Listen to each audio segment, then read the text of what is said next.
வணக்கம். இந்நேரத்திற்கான தலைப்புச் செய்திகளை பார்க்கலாம். வங்கக்கடலில் உருவான டிட்வா புயல் வட தமிழ்நாடு நோக்கி நகர்கிறது. வரும் 30ஆம் தேதி சென்னையை ஒட்டிய கடல் பகுதியை புயல் நெருங்க வாய்ப்பு.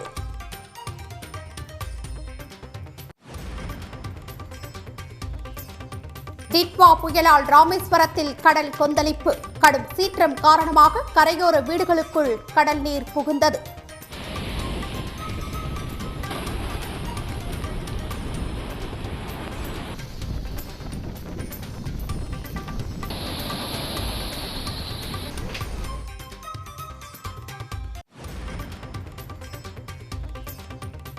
தஞ்சை, திருவாரூர் உள்ளிட்ட காவிரி டெல்டா மாவட்டங்களுக்கு நாளை மிக பலத்த மழைக்கான ரெட் அலர்ட். நாளை மறுநாள் செங்கல்பட்டு, விழுப்புரம், கடலூர் உள்ளிட்ட 6 மாவட்டங்களுக்கு ரெட் அலர்ட் எச்சரிக்கை.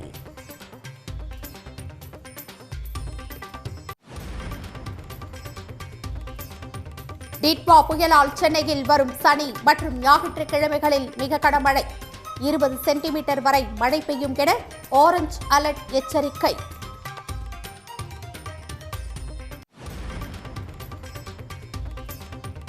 வடகிழக்கு பருவமழையை எதிர்கொள்ள முன்னெச்சரிக்கை நடவடிக்கைகள். அதிகாரிகள் தயாராக இருக்க முதலமைச்சர் மு.க.ஸ்டாலின் உத்தரவு. விஜய் முன்னிலையில் தாவேகாவில் இணைந்தார் அதிமுக முன்னாள் அமைச்சர் செங்கோட்டையன். கட்சியின் மாநில நிர்வாக குழு தலைமை ஒருங்கிணைப்பாளராக நியமனம்.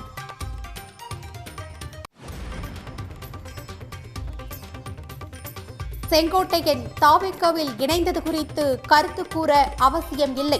செய்தியாளர்களின் கேள்விகளுக்கு எடப்பாடி பழனிசாமி பதில்.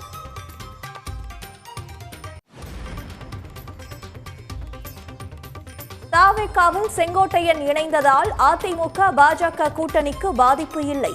செங்கோட்டையன் பின்னணியில் பாஜக இல்லை என்றும் நயினார் நாகேந்திரன் விளக்கம்.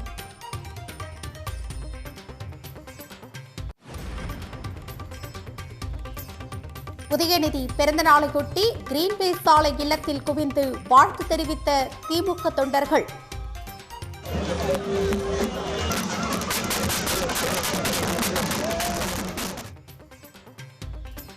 உதயநிதி கொள்கை பற்றோடு உழைப்பிலும் உயர்ந்து வருவதாக முதலமைச்சர் ஸ்டாலின் வாழ்த்து.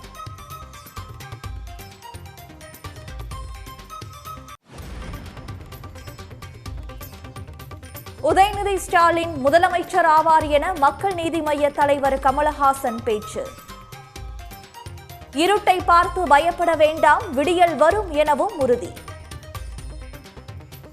நாளை சூரியன் வரும், இருட்டை பார்த்து பயப்படாதீங்க. இருட்டை பார்த்து நான் பயப்பட மாட்டேன், ஏன்னா விடியும், அப்போ உதயம் வரும். உதயநிதியும் வருவார், முதலமைச்சர். இன்னொரு பாராட்டு விழா கூட்டம், இந்த அரங்கம் பத்தாது.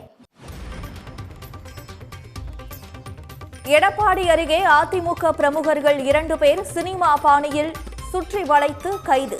நில மோசடி வழக்கில் பொருளாதார குற்றப்பிரிவு போலீசார் நடவடிக்கை.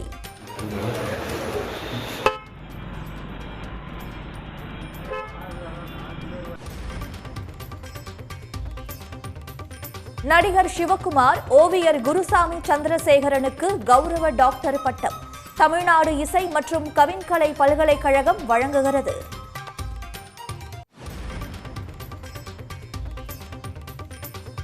நெல்லை மாவட்டம் திடியூர் வெள்ளநீர் கால்வாயில் உடைப்பு. அணையை விரைந்து சீரமைக்க பொதுமக்கள் கோரிக்கை. மக்களை காப்பாற்று, தமிழக அரசே, தமிழக அரசே, தமிழக அரசே, பொதுப்பணித்துறையை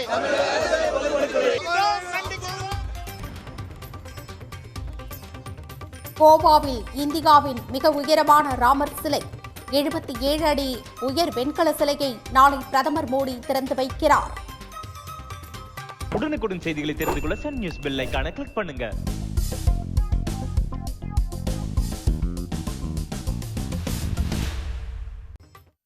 வங்கக்கடலில் உருவான டிட்வா புயல் வரும் 30ஆம் தேதி சென்னையை ஒட்டிய கடல் பகுதியை நெருங்க வாய்ப்பு இருப்பதாக வானிலை ஆய்வு மையம் தெரிவித்துள்ளது. இந்நிலையில் நாளை டெல்டா மாவட்டங்களுக்கு ரெட் அலர்ட் விடுக்கப்பட்டுள்ளது.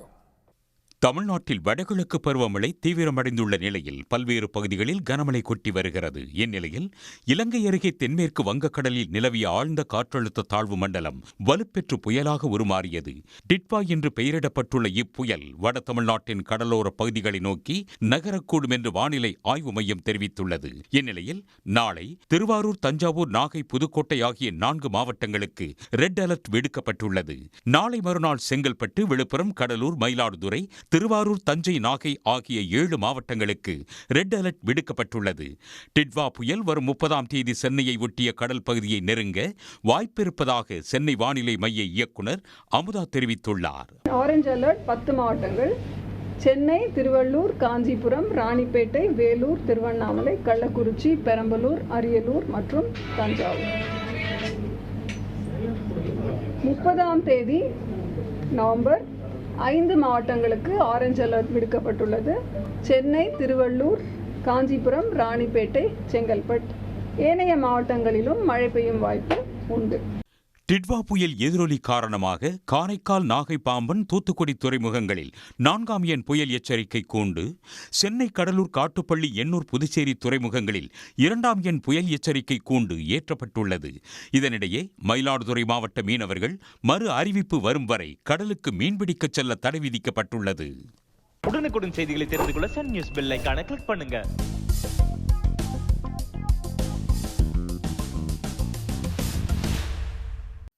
பிறந்த நாளையொட்டி பெரியார், அண்ணா, கலைஞர் நினைவிடங்களில் மரியாதை செலுத்திய துணை முதலமைச்சர் உதயநிதி வரும் தேர்தலில் 200 தொகுதிகளில் வென்று திமுக வரலாறு படைக்கும் என வாழ்த்து செய்தி வெளியிட்டார். துணை முதலமைச்சரும் திமுக இளைஞரணி செயலாளருமான உதயநிதி ஸ்டாலின் பிறந்த நாள் இன்று உற்சாகமாக கொண்டாடப்பட்டு வருகிறது. அந்த வகையில் சென்னை வேப்பேரியில் உள்ள பெரியார் திடலில் உதயநிதியின் பிறந்த நாளை ஒட்டி நலத்திட்ட உதவிகள் வழங்கும் விழா நடைபெற்றது. இதில் பங்கேற்க சென்ற துணை முதல்வர் உதயநிதி பெரியார் நினைவிடத்தில் மரியாதை செலுத்தினார்.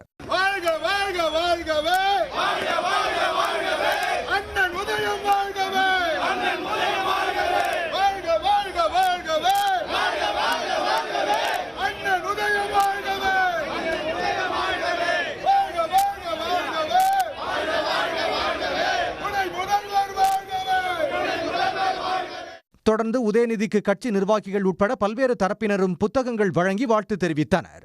இதையடுத்து ஓய்வு பெற்ற ஆசிரியர்கள், செவிலியர், மாற்றுத்திறனாளிகள் உட்பட பல்வேறு தரப்பினருக்கு நலத்திட்ட உதவிகள், மாணவ மாணவிகளுக்கு கல்வி உதவித்தொகை, விளையாட்டு உபகரணங்கள், திமுக முன்னோடிகளுக்கு பொற்கிழி வழங்கி பாராட்டு தெரிவித்தார். இந்த கழக மூத்த முன்னோடிகளுக்கு பொற்கிழியும் புத்தாடையும் வழங்கி அண்ணன் உதயநிதி ஸ்டாலின் அவர்கள் உங்களது பலத்த கரவொலியின் மூலமாக அவர்களுக்கு இந்த நிதியுதவி வழங்கிக் கொண்டிருக்கின்றார்.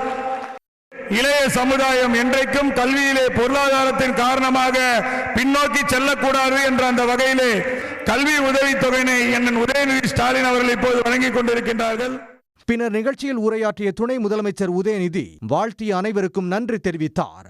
மேலும் பிறந்தநாள் வாழ்த்து செய்தியாக 200 தொகுதிகளை வென்று வரலாறு படைப்போம் எனவும் தெரிவித்தார். பின்னர் செய்தியாளர்களிடம் பேசிய அவர் ஆண்டு முழுவதும் மக்கள் பணியில் ஈடுபட வேண்டும் என்பதே தமது நோக்கம் என கூறினார். எந்த விதமான ஆடம்பரமும் இல்லாமல் இந்த பெருநாள் நிகழ்ச்சியை மக்களுக்கு பயனுள்ள வகையாக, குறிப்பாக அந்த எஸ்ஐஆர் திட்டத்தில் இளைஞரின் தம்பிமார்கள், கழக உடன்பிறப்புகள் இன்னும் கூடுதல் கவனம் செலுத்தி அனைவருடைய வாக்குகளை, அந்த உரிமையை காப்பாற்றணும். எங்கெல்லாம் மழை பெஞ்சிட்டு இருக்கோ அங்கெல்லாம் மக்கள் இந்த நிவாரண பணிகளில் ஈடுபடணும். அனைவருக்கும் பயனுள்ளதாக ஒரு இந்த நாள் இருக்கணுங்கிறது இந்த நாள் மட்டும் இல்லை, வருஷம் முழுக்க மக்கள் பணியில் ஈடுபடணுங்கிறது என்னோட கருத்து. தொடர்ந்து சென்னை மெரினா கடற்கரையில் உள்ள முன்னாள் முதலமைச்சர்கள் அண்ணா, கலைஞர் நினைவிடங்களில் மலர் தூவி உதயநிதி ஸ்டாலின் மரியாதை செலுத்தினார். இதனிடையே சென்னை கிரீன்வே சாலையில் உள்ள உதயநிதியின் குறிஞ்சி இல்லத்தில் நீண்ட வரிசையில் காத்து நின்ற திமுகவினர் புத்தகங்கள், பல்வேறு வகையான பரிசு பொருட்களை வழங்கினர். நீலகிரி மாவட்டத்தைச் சேர்ந்த மலைவாழ் மக்கள் பாரம்பரிய முறையில் நடனமாடி வாழ்த்துக்களை தெரிவித்தனர்.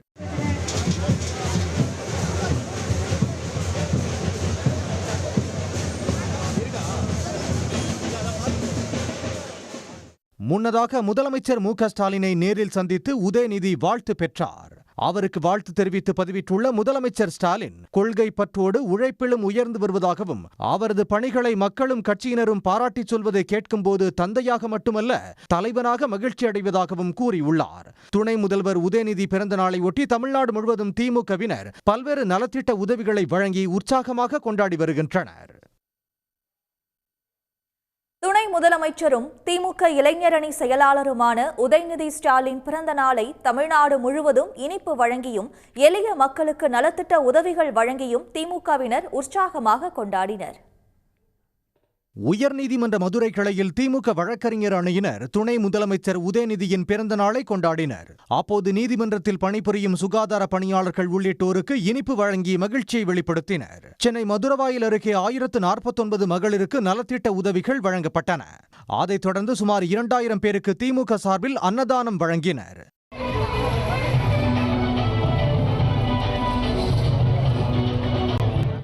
தேனியில் திமுகவினர் குதிரை ஏற்றம் குறித்து விழிப்புணர்வு ஏற்படுத்தும் வகையில் துணை முதல்வர் பிறந்த நாளை கொண்டாடினர். வீரபாண்டியில் தொடங்கிய பேரணியில் 20 குதிரைகள் பங்கேற்று சுமார் 30 கிலோமீட்டர் தூரம் பயணித்து வீரபாண்டியில் நிறைவு பெற்றது.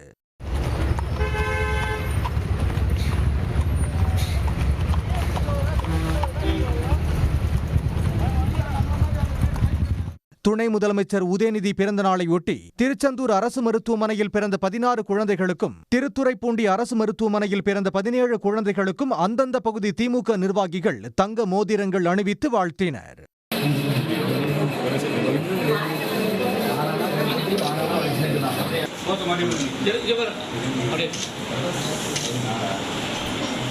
கிருஷ்ணகிரியில் நலன் காக்கும் ஸ்டாலின் திட்ட மருத்துவ முகாம்களில் கண்ணாடி அணிய பரிந்துரைக்கப்பட்டவர்களில் 1000 பள்ளி மாணவர்களுக்கு திமுகவினர் கண்ணாடிகளை வழங்கினர்.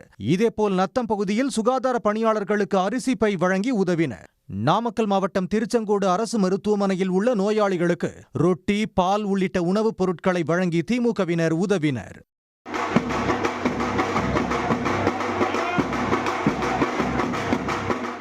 இதேபோல் திண்டுக்கல், விருதாச்சலம், ராமநாதபுரம் உட்பட தமிழ்நாட்டின் பல்வேறு இடங்களில் திமுகவினர் பட்டாசு வெடித்தும் கேக் வெட்டியும் பொதுமக்களுக்கு இனிப்பு வழங்கியும் துணை முதல்வர் உதயநிதி பிறந்த நாளை உற்சாகமாக கொண்டாடினர். உடனுக்குடன் செய்திகளை தெரிந்து கொள்ள சன் நியூஸ் பெல் ஐகானை கிளிக் பண்ணுங்க.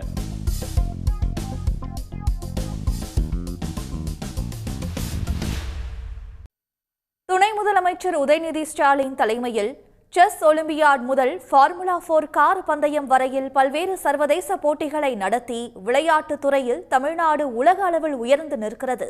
விளையாட்டுத் துறையின் பொற்காலம் என கூறும் அளவுக்கு நடந்த போட்டிகளை இந்த தொகுப்பில் பார்க்கலாம்.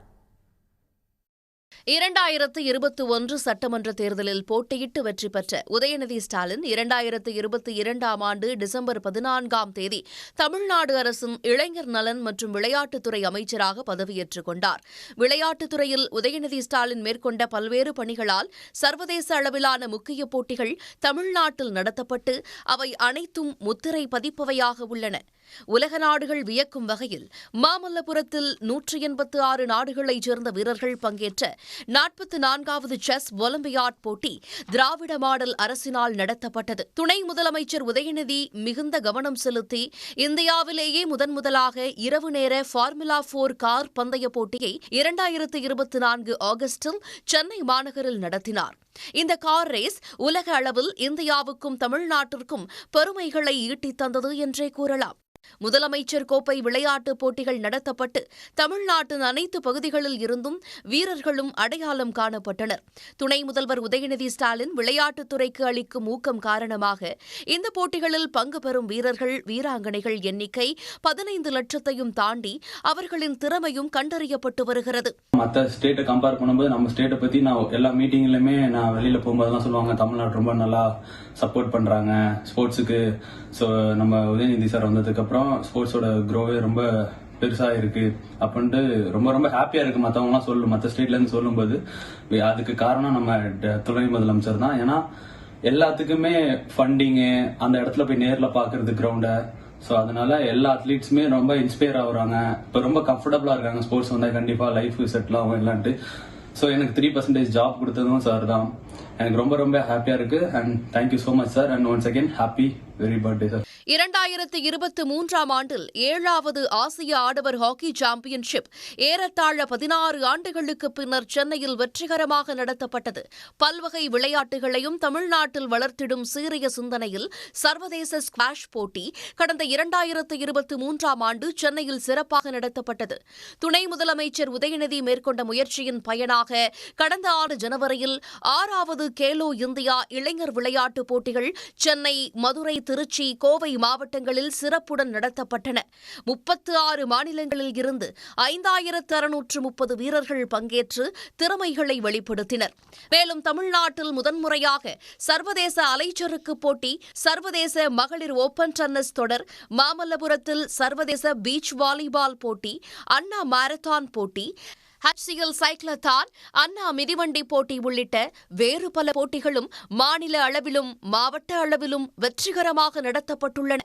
மேலும் உதயநிதியின் முயற்சியால் அனைத்து சட்டமன்ற தொகுதிகளிலும் விளையாட்டு அரங்கங்கள் சர்வதேச அளவில் பதக்கங்களை வெல்ல, விளையாட்டு திறமைகளை வளர்க்க மிஷன் இன்டர்நேஷனல் மெடல் திட்டம், வீரர்களுக்கு காப்பீடு திட்டம், மாவட்ட விளையாட்டரங்கங்களை நவீனப்படுத்துதல், விளையாட்டு வீரர்களுக்கு ஊக்கத்தொகை அதிகரிப்பு, சென்னையில் விளையாட்டு விடுதி என விளையாட்டுத் துறையில் பல்வேறு வசதிகளும் திட்டங்களும் அறிமுகம் செய்யப்பட்டன.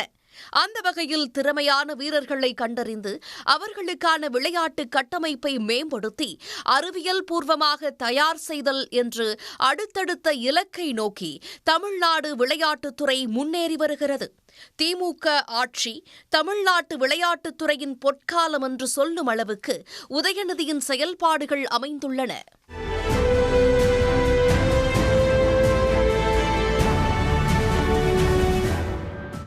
அதிமுகவில் இருந்து நீக்கப்பட்ட முன்னாள் அமைச்சர் செங்கோட்டையன் விஜய் முன்னிலையில் தம்மை தாவேகாவில் இணைத்துக் கொண்டார். அவரது அனுபவம் தாவேகாவுக்கு உறுதுணையாக இருக்கும் என வீடியோ வெளியிட்டு விஜய் வாழ்த்து தெரிவித்துள்ளார்.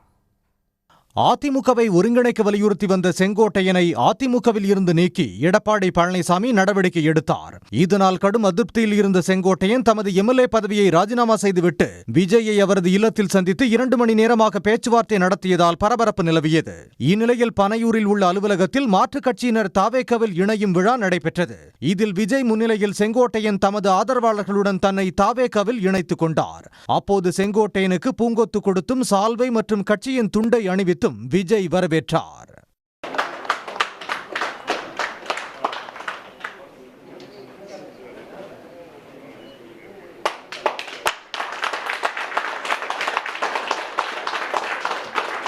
பின்னர் செய்தியாளர்களிடம் பேசிய செங்கோட்டையன் தாவேகாவில் இணைந்ததற்கு காரணங்கள் உள்ளது என்றும் தன்னை திட்டமிட்டு அதிமுகவில் இருந்து வெளியேற்றியதாகவும் தெரிவித்தார். தொலைக்காட்சி நண்பர் கேட்டார், 5 நாட்களுக்குள்ளே முடிக்க வேண்டுமா என்று கேட்டார். இல்லை, பேச்சுவார்த்தை துவங்க வேண்டும். 1 மாதமோ 1.5 மாத காலமோ எடுத்துக்கொள்ளுங்கள். அதில் யாரை சேர்த்த வேண்டும் என்பது பொதுச் செயலாளர் முடிச்சு எட்டும் என்று தெளிவாக சொல்லியிருக்கேன். நான் நீங்கள் பார்த்துருப்பீங்கன்னு நினைக்கிறேன். ஆனால் கெடு என்று போட வைத்ததே அவர்தான். முதலில் தெரிந்து கொள்ள வேண்டும். என்னை வெளியேற்ற வேண்டும் நோக்கத்தோடு தான் அதை சரியான முறையில் காயை நகர்த்தி விட்டார். இதுதான் உண்மை. தொலைக்காட்சியில் நான் பேசியது நீங்கள் இன்றைக்கு வேண்டுமானால் போட்டு தெரிந்து கொள்ளலாம். இதனிடையே செங்கோட்டையனை வரவேற்று வீடியோ வெளியிட்டுள்ள விஜய், அதிமுகவின் 2 பெரும் தலைவர்களுக்கு நம்பிக்கைக்குரியவராக இருந்த செங்கோட்டையனின் அரசியல் அனுபவமும் களப்பணியும் தாவேகாவுக்கு உறுதுணையாக இருக்கும் என தெரிவித்துள்ளார். 50 வருஷமா ஒரே இயக்கத்தில் இருந்த அண்ணன் செங்கோட்டையன் அவர்கள் இன்னைக்கு அவங்களுடைய அரசியல் அனுபவமும் அவங்களுடைய அந்த அரசியல் களப்பணியும் நம்மளுடைய தமிழக வெற்றி கழகத்திற்கு ஒரு பெரிய உறுதுணையாக இருக்கும் என்ற நம்பிக்கையுடன் இன்னைக்கு அவங்களுக்கும் அவங்களோட இணைந்து பணியாற்ற நம்மளோடு கைகோர்க்கும் அனைவருக்கும் மக்கள் பணியாற்ற வரவேற்கிறேன். கட்சியில் இணைந்த செங்கோட்டையனுக்கு ஈரோடு, நீலகிரி, திருப்பூர், கோவை ஆகிய 4 மாவட்டங்களை கவனித்துக் கொள்ளும் பொறுப்பும் நிர்வாக குழு ஒருங்கிணைப்பாளர் பதவியும் வழங்கப்பட்டுள்ளதாக தெரிகிறது. செங்கோட்டையனுடன் புதுச்சேரி மாநில பாஜக முன்னாள் தலைவர் சுவாமிநாதன் உள்ளிட்டோரும் தாவேகாவில் தங்களை இணைத்துக் கொண்டனர். உடனுக்குடன் செய்திகளை தெரிந்து கொள்ள சன் நியூஸ் பெல் ஐகானை கிளிக் பண்ணுங்க.